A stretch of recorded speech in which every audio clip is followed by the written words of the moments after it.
ali 7 hash *811 *817 hash. Jemo kuget Go TV ilikuwa decision moja fiti sana kwa life yake. Usitake jua kuget machua mtimam za kuchekifuta ilikuwa ngori kuruka na zilidai mamkwanja. Alafu ikajipa Jemo akawai discovery moja bigi. Siku hizi zinamshika mtaani akicheza pro na home ground advantage. Get home ground advantage ukijishikia decoder ya Go TV kwa bei nafuu ya 1,299 bob plus 1 month Go TV Plus. Enjoy the world's biggest leagues na cup competitions hii futa season. Go TV, love it.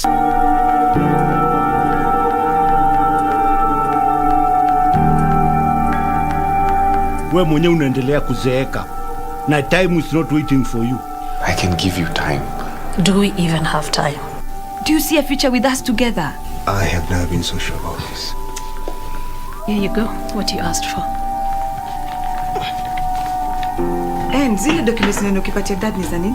None of your business. Number one, we need to be ahead of these people. Number two, we need to know Joy's next of kin. Are you still willing to walk with me? Honest answer?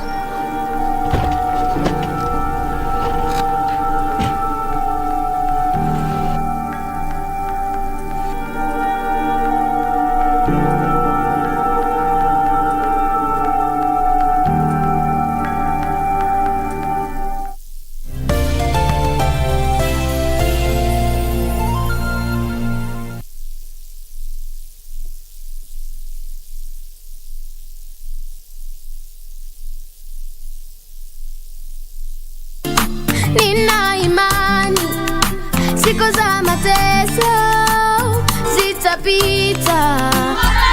Corona, wewe umetoka wapi? Wewe ni mgeni wa nani? Ondoka, hatukutaki. Sungura na kobe. I can't wait to see what is inside. Today I'm going to show you guys on how to make viazi bajias. I've performed the drop kick, the round kick, the front kick, the back kick, and the 360. So this is the sushi chef. So this is the sushi chef. And that is my shape man ready. You always make me feel special knowing that you are watching. Nitapata mabawa, nitapaa, nitaitangaza, nitang'aa, ninayotamani moyoni.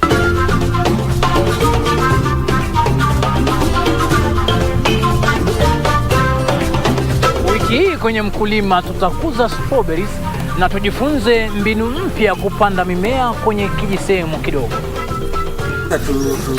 Tumemaliza. Sasa tuko kwa the second level na the difference now ni 3 inches. So it sasa the first terrace tumetengeneza na terrace 1 ni 3 inches na hapo ndio sasa tutapandia mimea baada ya kufanya installation. Ungana nasi Jumapili saa 9:30 hapa KBC Channel 1.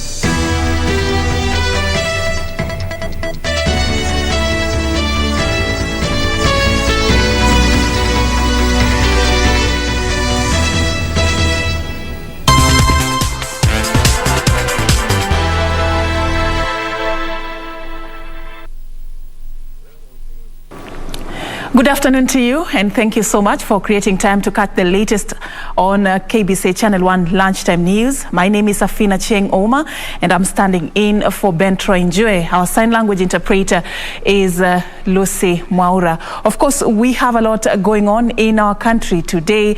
We're just going to be crossing over straight to the Good Shepherd Church in Ngong Road. Today there was the Requiem Mass of the late Senator Victor Pregay. Let's just cross over there and listen into what is happening.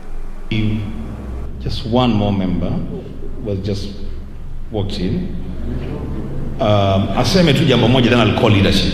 I know we don't really have a lot of time, but just indulge me 1 minute. Maura, please, just 1 minute, please.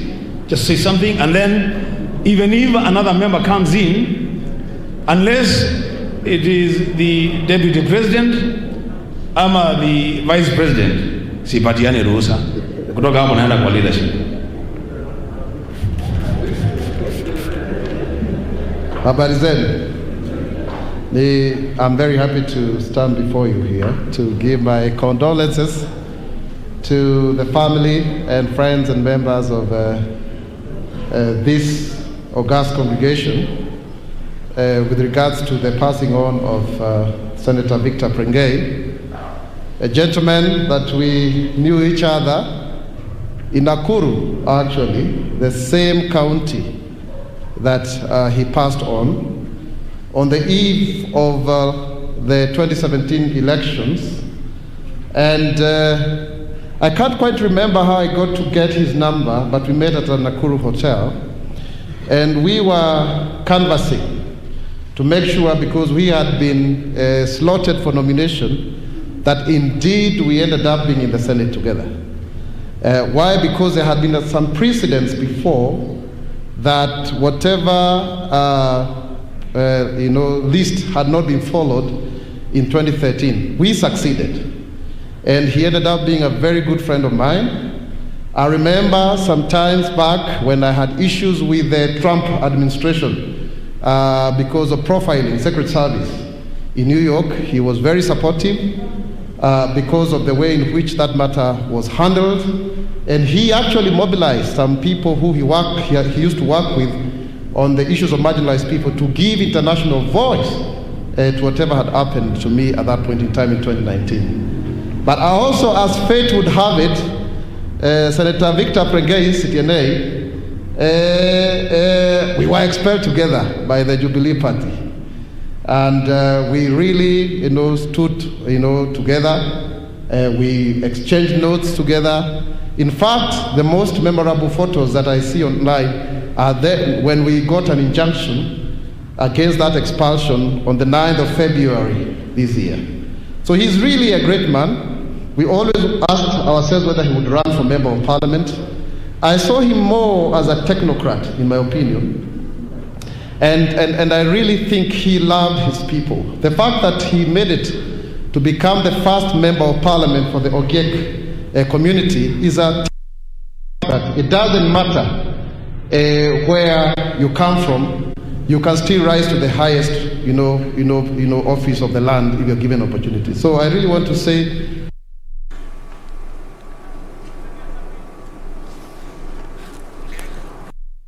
former Senator Isaac Mwaura there eulogizing the late Senator Victor Prengei, who died on a tragic road accident on the Monday of the 16th of August, the year 2021. He's going to be remembered as someone who made history, having become the first legislator from the minority Ogiek community. Of course, a youthful leader who died at only 37 years. He will be remembered for the role he has played in moving forward the youth agenda in this particular country. Beatrice Gatonye will be giving us more details about this requiem mass and preparations for his burial in our subsequent news bulletins. Now, moving on to Nakuru County, police are investigating the cause of a road accident in which 6 people died Wednesday evening along the Nakuru-Nairobi highway. The accident that involved a North Rift shuttle and a lorry occurred near Shiner's Boys School in Baruk area. Nakuru East Sub-County Police Commander Elena Kabukuru said the accident involved a 14-seater matatu and a lorry. The accident involved a 14-seater matatu belonging to the North Rift Circle and a lorry at the Baruk area. Nakuru East Sub-County Police Commander Elena Kabukuru said the accident occurred on Wednesday at around 6:45 p.m. with the matatu driver dying on the spot. The police boss explained that the matatu was heading towards Nairobi when they collided head-on. Nakuru County Police Commander Beatrice Kiraguri said that preliminary investigations indicated that the lorry was overtaking another vehicle when the accident occurred. Kiraguri cautioned motorists against overspeeding to curb further carnage. Nancy Okware, Lunchtime News. Now to the coastal region. Coast Regional Commissioner John Elungata has directed chiefs and their assistants to identify students who have been unable to report to secondary school and assist them get enrollment. Elungata says that chiefs should play a critical role in helping the Ministry of Education to achieve their 100% transition policy. Speaking during a stakeholders forum, Elungata said local administrators should stand firm on the issue of education, noting that children have a right to basic education regardless of their economic background. Uniform, wacha aje alivyo. Akifika hapa atashughulikiwa na mwalimu. Na kama kuna tatizo tuambiwe. Mheshimiwa ambiwe na atatuambia pia tushirikiane huyo mtoto aweze kuingia darasani. So Elungata directed grassroots administrators to ensure that all Form 1 students have reported to school by mid-October. Percentage bado iko 36%. Wote wao wamefika shuleni by the Elungata says the government is doing everything to provide the necessary infrastructure that will help learners acquire basic education, and further ask parents to make sure that their children report to school even if they lack school uniform. Meanwhile, parents at Sigalame High School in Busia County now want the school principal, bazaar and caterers transferred following a spate of dormitory fires in the school. The angry parents say wrangles within the school management is to blame for the blazes which have gutted down 3 dormitories in less than a month. Have a look. The recent incidences of fire at Sigalame High School has been met with concern, with parents and stakeholders alleging foul play. Ni wakati wa corona na mnajua kwamba kalenda ya shule pia imeteremshwa chini, masiku zimefupishwa, kumaanisha kwamba sasa kunafaa kuwa na concentration katika shule, watoto wasome, na mambo haya tunaona Sigalame si mambo mazuri. The parents say that in less than a month 3 dormitories have burnt down under unclear circumstances.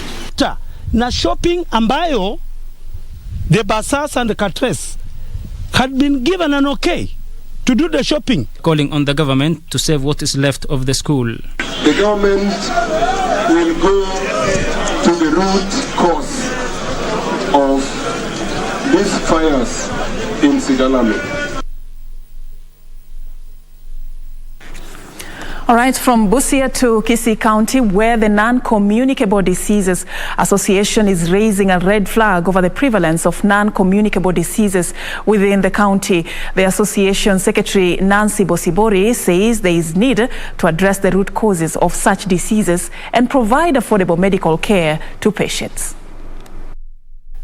Diseases such as diabetes, sickle cell anemia, epilepsy and cancer are on the rise in Kisii County. Non-Communicable Disease Association says stakeholders must move with speed and address the vice. Bosibori said lack of medical insurance cover, poor access to means of transport and limited healthcare resources are among the challenges faced by people living with non-communicable diseases. Healthcare is not as accessible as it should be, and it is also relatively not affordable as it should be. Accessibility in this sense that it's not everybody who can be able to access the type of treatment and healthcare that is specific for their non-communicable diseases. The association's chairman Frederick Nyabando said ambiguity in different medical insurance company is doing little to change the situation. As much as we are all being channeled into joining NHIF, the truth be told, it only covers bed charges. Every single thing, every other thing, the medicine that it covers can only come down to an antibiotic or a painkiller. So if you are not in that category of either you are suffering from a bacterial issue and you don't have any pain, so it means you will be directed to go out and buy your medication. For Lunchtime News, I am Frederick Parsayo. Now some good news from Isiolo County. Victims of the Sunday night house demolitions in Mwangaza area of Isiolo have received a food aid and construction material from the Kenya Red Cross to help them rebuild their lives. The locals had declined the aid, arguing that they wanted a permanent solution to the land ownership problem, as well as unconditional release of 6 young men who were arrested during the Sunday protest. Jacqueline Masharia with that report. Isiolo County Government's Chief Officer in charge of Special Programs, Abdia Dabaso, delivered the construction materials to the 42 households after spending nights in the cold. Tumetoka ofisi ya County Government, nimeleta chakula kidogo, mabati, mbao na msubari. Kwa wale watu ambaye tume-identify, watu 42 households. Hiyo watu 42 households tumesema tunawapatia hawa at least kitu ya kusema pole. Isiolo County Commissioner Geoffrey Omoding has warned the affected families against rebuilding their houses in the same area. Wao wasiendelee kujenga pale. Wakikuwa kama issues haijakuwa sorted out, waende kotini. Koti itasikiza, itatoa direction. Hiyo tu, lakini kusema kifua kwa sababu sheria ni kusaidia kila mtu, yule mnyonge na yule pia hapo nayo. Omoding further called upon politicians to desist from politicizing the matter and instead abide by the rule of law. We should not feed into the propaganda na kusaidia siasa, wanasiasa kupata mileage hapo. Ni siasa tu, hii ni wakati ya siasa hapo. Watatumia hiyo nafasi. Any incident wanakimbia huko. Unafikiria mtu anapiga crying kabisa ati mko na yeye, kumbe ni kura yako tu ndio mtu anaangalia. A section of Mwangaza area residents had blocked the county government and Red Cross from distributing the aid, arguing that they wanted a permanent solution to the land ownership problem. Victims are embroiled in a legal tussle with a private developer who claims ownership of the piece of land. Jacqueline Masharia for Lunchtime News. The county government of Mandera has partnered with IGAD and the European Union to develop and implement a 3-day COVID-19 training program for 40 frontline healthcare workers in the county. The training aims to rapidly scale up response efforts in high-risk parts of the county. Mandera County has seen a spike in COVID-19 cases in the recent months. County Health Director Abdul Maalim. The training aims at teaching trainees on core competencies, including case management, waste management, and infection prevention and control, among other areas. We'll be able to train on all aspects of COVID protocols in terms of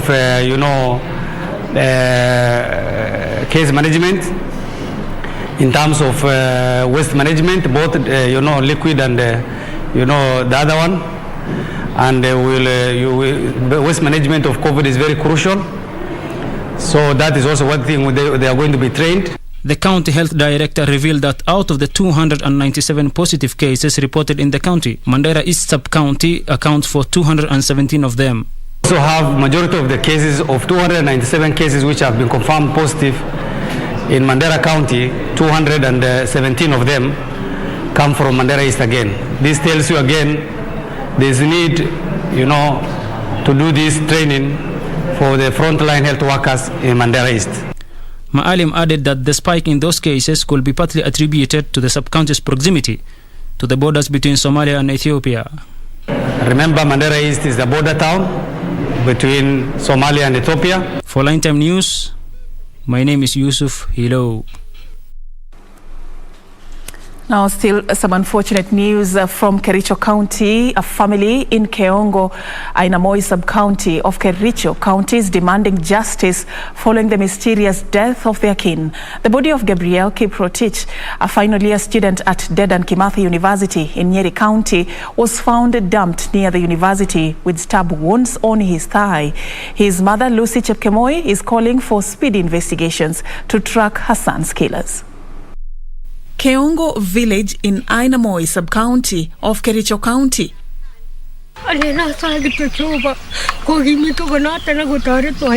The death of Gabriel Kiprotich, a final year student at Dedan Kimathi University in Nyeri County, has left his family distraught with more questions than answers. According to his family, the late Kiprotich was last seen on Friday, only for his body to be found dumped near the university with stab wounds on his thigh. Ilikuwa Jumapili mwendo wa saa 8:30 hivi ndio tukapigiwa simu na security officer ya university akatuambia kwamba kijana Gabriel alipatikana ameuawa. Na sijui ni sababu gani aliuawa, kwa sababu tulikuwa tumemtuma yeye aende shule, lakini tuliposikia kwamba ameuawa hata tulishindwa kitu wa kusema. Still devastated by the mysterious death of her son, Lucy Chepkemoi, a single mother, describes him as his only source of hope. Nikiwa single mother, ninahuzunika sana kwa sababu nilikuwa natarajia mtoto wetu akikuja akimaliza shule akuja atusaidie sisi wazazi.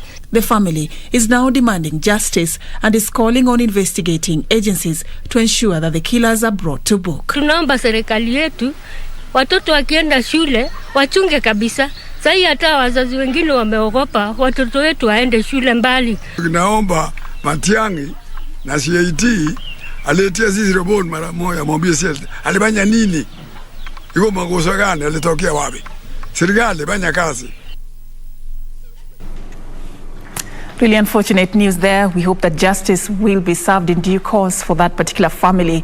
Now moving on, Parliament is inching closer to the launch of a 24-hour broadcast of its business. Bonga TV and radio stations will be dedicated to the public broadcast of all plenary and committee sittings in a bid to provide Kenyans unfettered access to legislative business.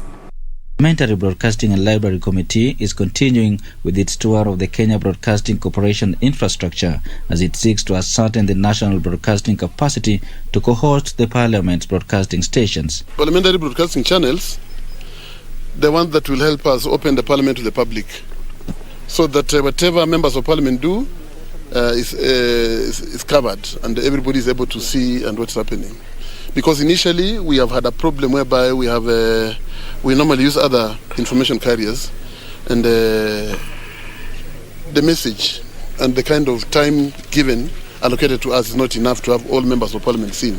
The committee giving a seal of approval for the national broadcasting capacity to midwife the important move that will see members of the public have a clear picture of exactly what transpires in the bicameral parliament. Governance is about communication. If all those things are not enhanced, then it will be very difficult for our country to know what the executive does, what parliament does, what judiciary does. The stations are expected to be fully operational in the next 2 months. The capacity which KBC has can be able to give information to almost 100%. It is only a few places where it has not reached, and they have given us an assurance that by the end of 2 months, every corner of this Kenya, we shall be able to get information from KBC. We are going to ensure that we not only cover 99% of Kenya, but maybe in the next 2 years, we'll give it 100%. In the last financial year, Mr. Chairman, we installed a brand new machine to provide signal in Kenya, through which each county in Kenya can be able to have its own broadcasting channel. And on this, Mr. Chairman, we would want to encourage county governments to come and partner with KBC so that even the activities at the county assemblies are heard by KBC. The committee toured transmission stations in Yala in Siaya County and Kakamega County. All right, Matthew Langat watching from Transmara. Daniel Kadex, you say ever locked to KBC News. Kenya News is real. And of course, Timothy Ngaira, good afternoon. I'm watching live from Kitale. Thank you, Timothy. Evelyn Kavaya, you say you're in. And have a look. Essendi, you say you're present. Thank you so much. Keep the conversation going on social media at KBC Channel 1. We'll be sampling your views and your feedback. We value them. We are going to be taking a very short break right now. We are coming back with much more.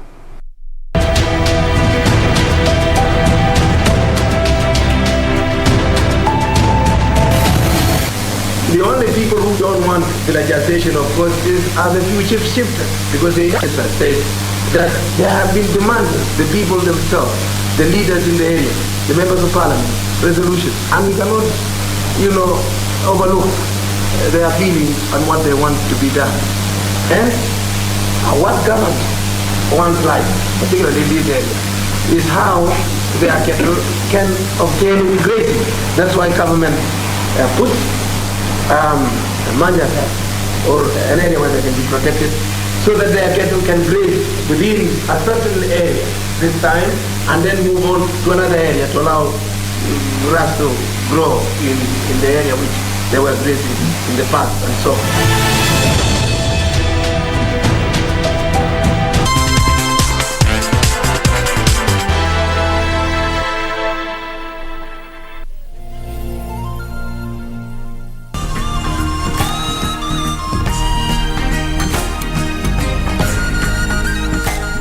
Talking about animals, look, a herd of buffalo. This week on Zurura, hii kazi mimi leo ninafanya. We take you on a journey from farm to shop. Rock climbing. My toes feel like sardines. We'll also get your adrenaline pumping with a rigorous activity. You can get lost here easily, yeah? You get to find out what conservancies actually do. Expand my mind. And yes, that's all coming right up on Zurura. Find your adventure.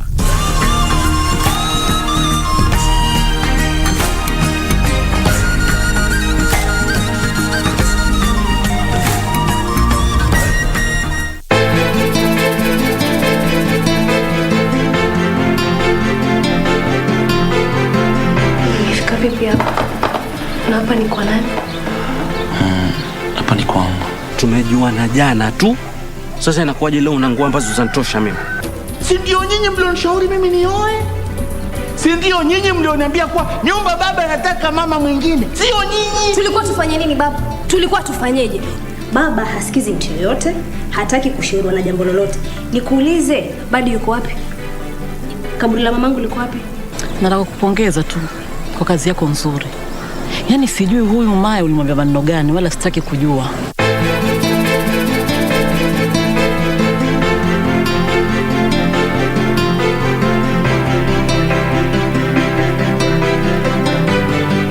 Quiero amarte de una forma diferente, de otro modo. And when I give my word, I stand by it. So if the deposit is made today, first thing tomorrow I will go to the precinct and I'll declare that it was I who killed Horacio Espinoza and not your brother. Please try to stop my brother from pleading guilty on the day of his trial. Tell him it's for Amaya's sake. Because if the land she'll cede to Cesar, then he shouldn't worry because I will see to it that this does not happen. Tell him not to do anything crazy. We have agreed it will be early tomorrow. I have to talk to my family and inform them about it. I officially plead guilty to the murder of Mr. Horacio Espinoza. Quiero amarte de una forma diferente, de otro modo, nunca igual al de otra gente.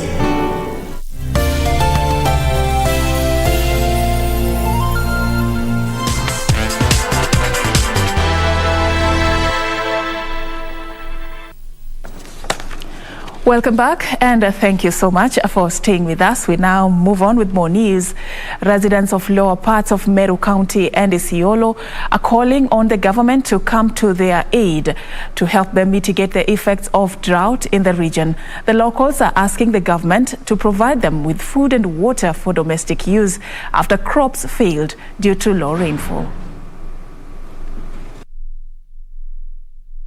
In Meru County, the area has been receiving very little rainfall for the last 2 years, leading to crop failure and low yields. Na wale zao zilisurvive towards the end, wakati zilifanya flowering zilikauka. Locals say school-going children are the most affected. Tunajua hata kuna wengine wanaenda huko shule hawanja kula, na hiyo ni shinda itafanya watoto hata wakati wanasoma wasisome mzuri, sababu mtu akiwa na njaa hata akiwa kwa darasa hakuna kitu atashika. Residents are calling on the government to take action by digging boreholes to facilitate irrigation farming and enable them to grow crops all year round and increase output. Ungekuwa na pesa, watu wakasaidiwa wakapata maji, watu wangeweza kujisaidia hata kama utapanda mahindi. Parents in the area say they are in a dilemma as they do not know how they will feed their children when they get back home from school.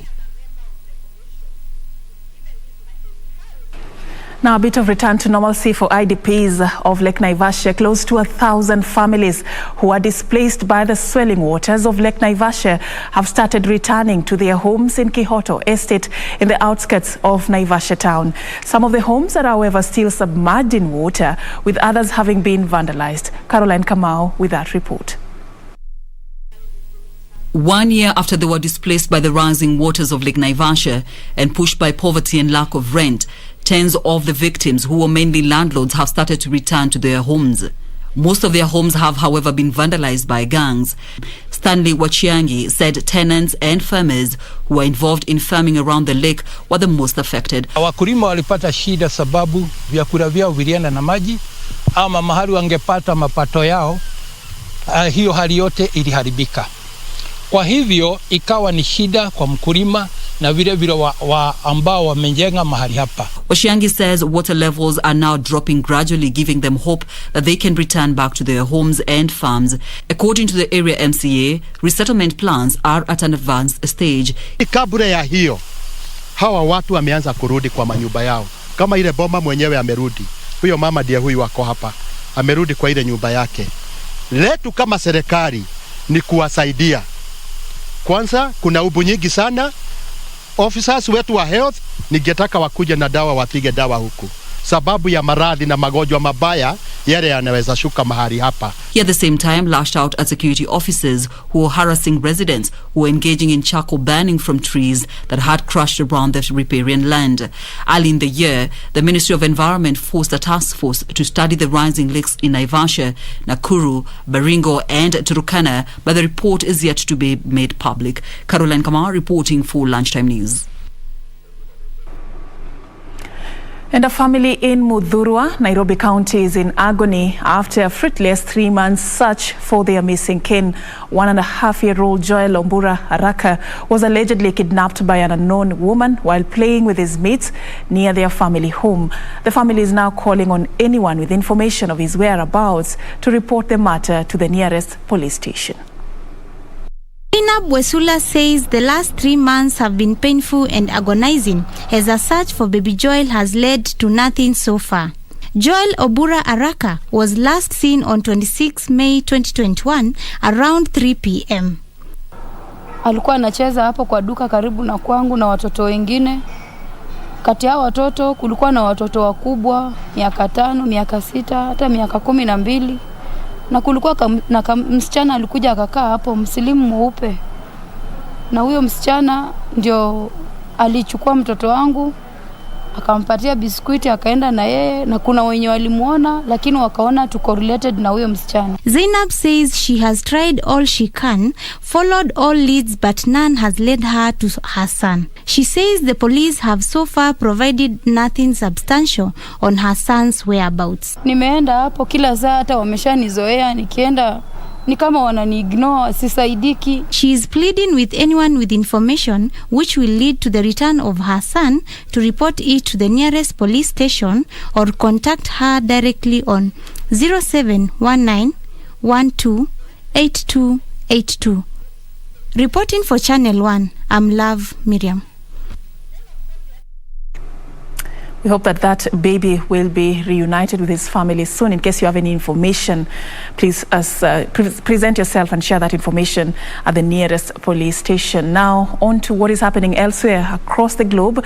Japan has suspended the use of about 1.63 million doses of Moderna vaccine due to contamination. The Ministry of Health says foreign materials were found in some doses of a batch of roughly 560,000 vials. Takeda Pharmaceutical Company, which sells the vaccine in Japan, had put 3 batches on hold out of abundance of caution. It said an issue of manufacturing contract site in Spain was the likely cause and that it would work with regulators to investigate the matter further. Reports show that the contamination also came from 7 other vaccination centers. Elsewhere, Western countries have warned of a terror attack on Kabul airport, where thousands of citizens are gathered. The warning comes as efforts to evacuate people seeking to flee the country enter their final phase. Westerners and Afghans who worked for foreign missions want to leave after Taliban militants came back to power. Finally, a man has been sentenced to more than 6 years in prison for plotting to kidnap Michigan Governor Gretchen Whitmer over the state's COVID-19 restrictions. Ty Garbin was part of a group of more than a dozen men accused of involvement in the plot. 6 of the group members have been charged in a federal court, and Garbin, 25, is the only one to have pleaded guilty. A further 7 face charges of terrorism and gang-related offences in state court in connection with the plot.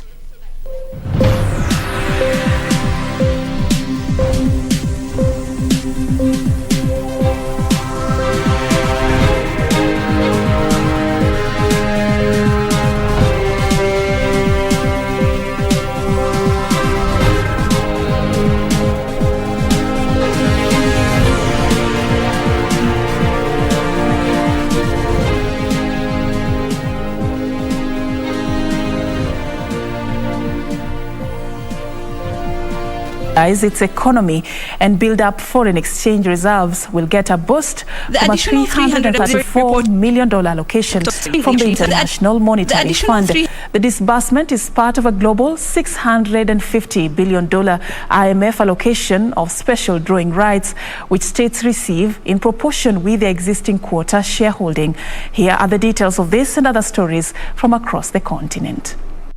Additional $334 million allocation by the IMF and the improving oil revenue will subsequently boost South Sudan's foreign exchange reserves.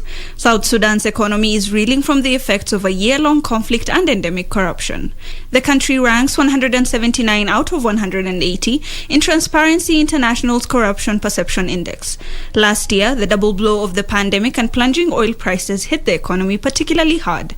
The IMF funds should also mitigate the effects of the pandemic, address shortcomings in the balance of payment, and safeguard reforms to the foreign exchange market. Meanwhile, Africa's largest retailer, Shoprite Holdings, has announced plans to discontinue operations in Uganda and Madagascar, adding to its growing list of departures from African countries.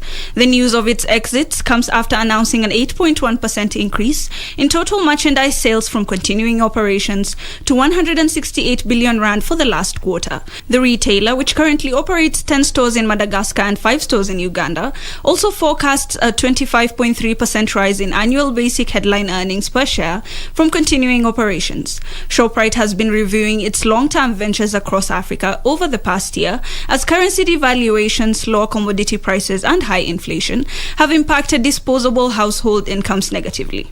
Finally, East Africa's tourism sector lost $4.8 billion and 2 million jobs in 2020, according to a report by the East African Business Council. Visitors in the region reduced by about 65%, while hotels registered average occupancy rates below 30%. It is estimated that $57.8 million is needed to implement the sector's recovery plan, with the 6-pillared strategy having several interventions each, which will be implemented within the immediate and short terms to ensure quick recovery of the sector in the region. Reporting for Lunchtime News, my name is Hibar Sarid. Now, America's third largest airline, Delta, is to impose a $200 monthly surcharge on employees who have not been vaccinated against the COVID-19. The airline says it will only pay sick pay to COVID-19 patients who have been double jabbed but still get infected. This and other stories from across the globe.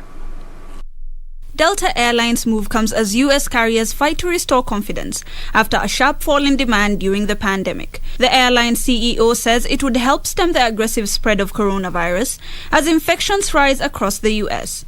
It is the latest attempt by a big firm to coerce staff into getting jabbed. In a memo to staff, the airline CEO says Delta's surcharge will apply from November to staff enrolled in its healthcare insurance plan, meaning most of its 75,000 workers will be affected. He says from next month, unvaccinated Delta staff will also have to take weekly COVID tests and wear masks in all indoor Delta settings.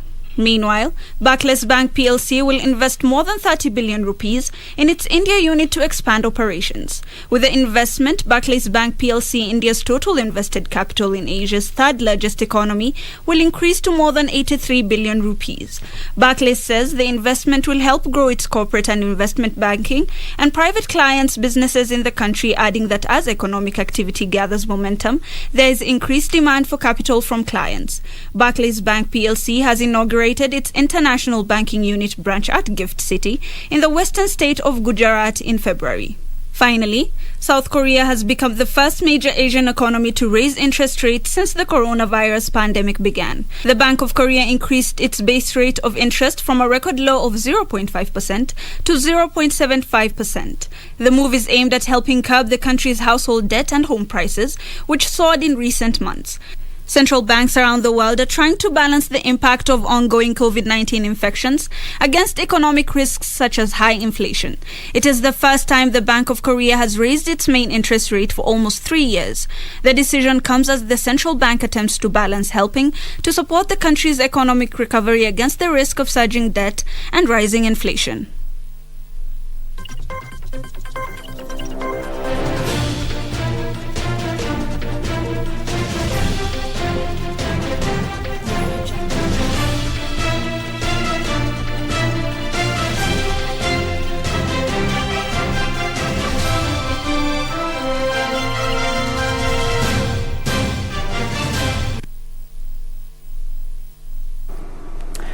It's now time for us to focus on the sports news, and Pierre-Emerick Aubameyang's hat-trick helped Arsenal to a welcome first win of the season as they beat a young West Bromwich Albion side to reach the Carabao Cup third